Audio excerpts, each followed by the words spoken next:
Isang YouTuber, tinotoo ang Hunter x Phase 1.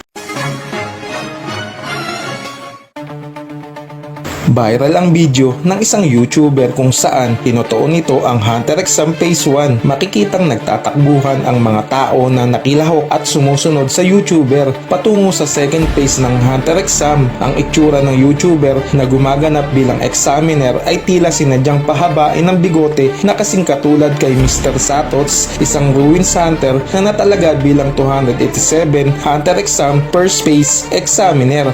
May komento pa nga ang isang netizen na sinasabing kamukha nga pero dapat tinakpan yung bibig. Ang tinutukoy niya ay yung kawalan ng bibig ni Mr. Satots sa anime series ng Hunter x Hunter. Mapa 1999 version o 2011 version, walang ipinakitang bibig si Mr. Satots dito. Although ipinakita siyang umunguya ng pagkain bago ang huling yugto ng exam, still wala pa din itong bibig. Ang nakikita kong dahilan kung bakit walang bibig si Mr. Satots ay dahil ganito ang art style nito sa manga series. Syempre, dito nila ibabase ang itsura ng isang karakter kapag inanimate na nila, bagamat karaniwang iginuhit siya ng walang bibig sa manga. Sa ilang mga panel ng chapter 35 ay makikita ang kanyang bibig.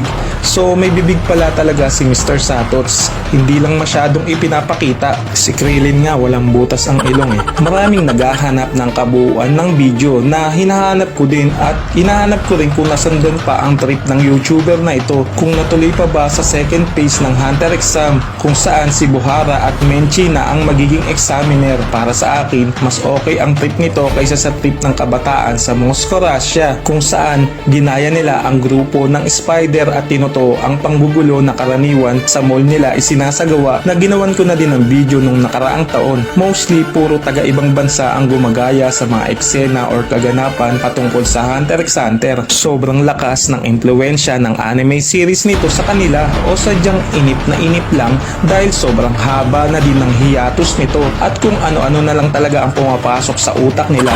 Pero bukas, September 4 ay babalik na sa Weekly Shonen Jump ang manga series ng Hunter x Hunter, kaya tuwang-tuwa na naman ang mga fans, lalo na ang mga ka-hunter natin dito sa Pilipinas. Ano na naman kayang bagong pasabog ang hihahain sa atin ni Yoshihiro Togashi? Sama-sama nating abangan ang mga nakaka-excite na pagbabalik ng Hunter x Hunter. Kaya huwag kalimutang mag-follow, like sa ating page at channel na Mr. Salaysay. I-share na din ang ating mga videos bilang suporta. I-comment ang inyong mga tanong o suggestion na sasagutin natin sa next videos. Maraming salamat sa walang sawang patuloy na suporta mga ka-hunter. Kita-kits sa mga susunod pa. Hanggang dito na lamang muna sa video na ito at laging maging